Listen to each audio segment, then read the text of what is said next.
Hello students, Stride here. Today you start working on chapter 6, taking some notes on the periodic table and periodic law.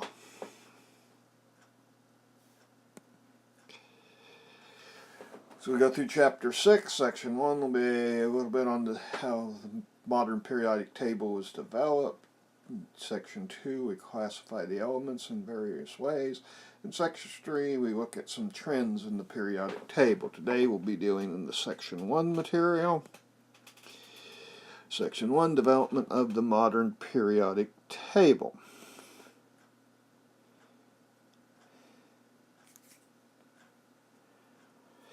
Objectives.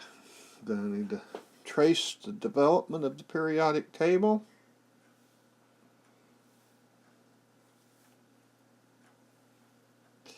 And we're going to identify some of the features of the periodic table. Review vocab. Remember, atomic number is the number of protons in an atom. Main idea. Development of the periodic table evolved over time as scientists discovered more and useful ways to compare and organize the elements. So the periodic table we use today doesn't look a lot like the one that was developed many years ago. A lot of different vocab you're going to come up with here in section 6.1.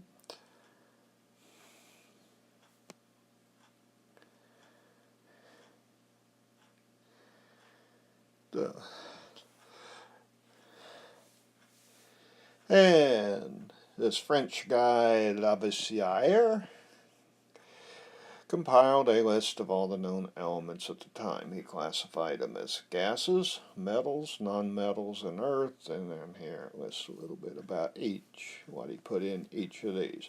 So this was first somewhat of an attempt at organizing the elements.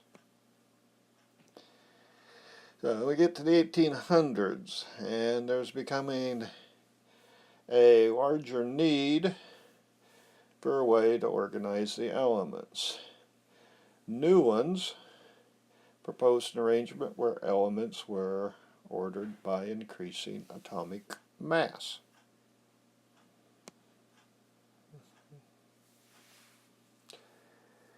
And they noticed that when they were arranged by their atomic mass, their properties repeated every 8th element.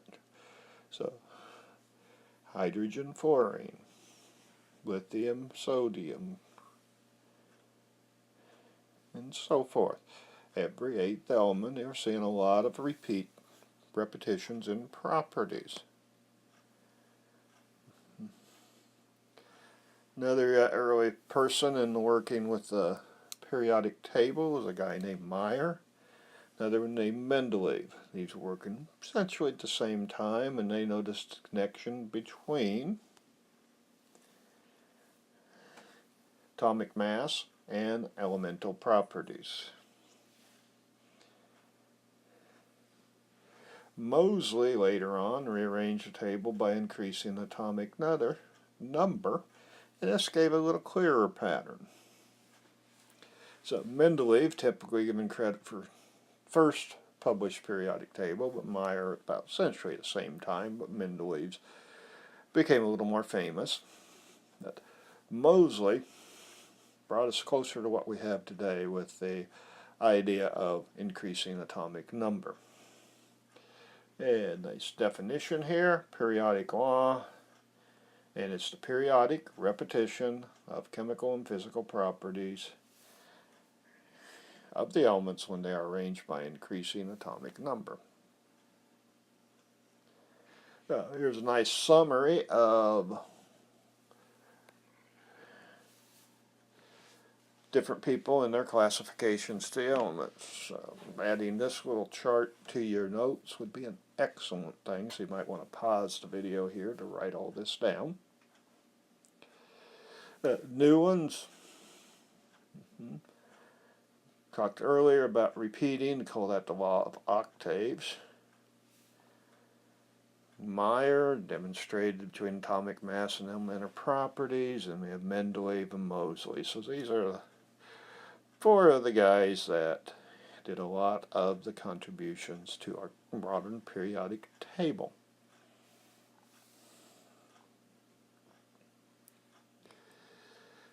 So in our modern periodic table, some of the things you see on pretty much every periodic table, you're going to see atomic number, symbol, element, atomic mass.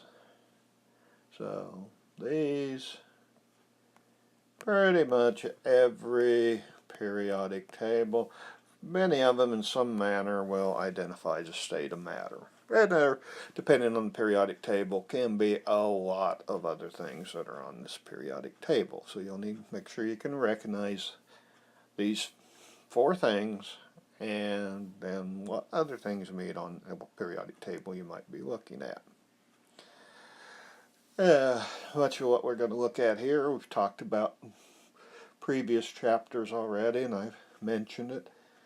Elements, columns, groups, rows we call periods. The groups 1 and 2, or 13 through 18, are called this book calls them the representative elements. You might also see these called the main group elements.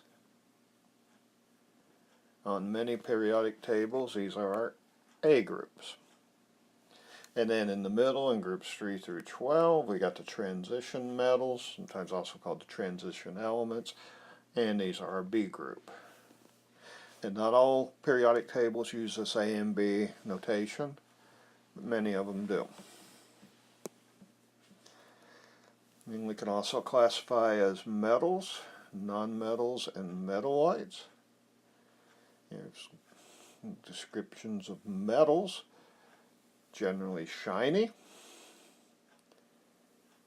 solid at room temperature, good conductors of heat and electricity, some of the basic properties of metals. Alkali metals, alkaline earth metals, again I've talked about these before in class. Group 1, alkali metals, very, very reactive. Alkaline earth metals, group 2, highly reactive, not as reactive as the alkali metals. Transition metals, got the transition metals and the inner transition metals. Inner transition metals are those two groups that are pulled out and put at the bottom. So the transition metals essentially is our D block, and inner transition metals is our F block. In the inner transition elements, we have the lanthanide series and the actinide series, named after the first elements we see there. Again, noted they're located at the bottom of the periodic table, pulled out and separated.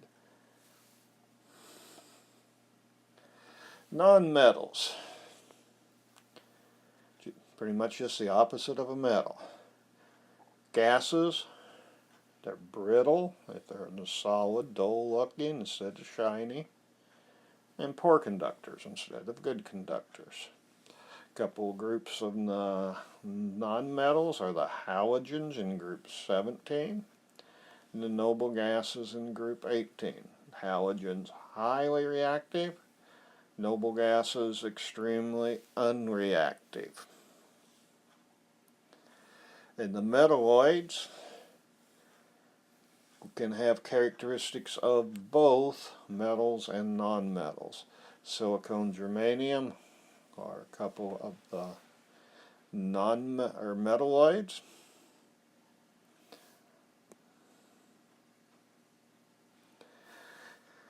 And here we see periodic table.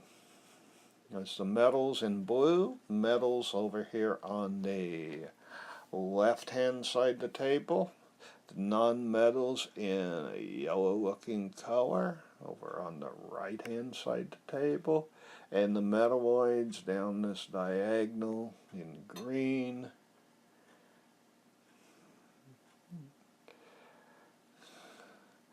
Metalloids on many periodic tables, one will show a stair-step line going down through here, and that's the metalloids. So metals to the left of that stair-step line, non-metals to the right of the stair-step line, with hydrogen being out of place. Hydrogen is really a non-metal.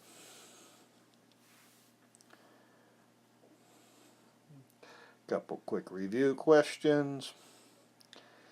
Make sure you understand these. What is a row of elements on the periodic table code? Indicated here, periods. You just have to remember row, period, go together. Group is a column. Transition, middle part of the table. Octave is the law of octaves, referring to the repeating process. And then silicone, metal, non-metal, intertransition metal, happens to be a metalloid. Silicone, metalloid on that stair-step line. So, that's an overview of what we have in section 6.1.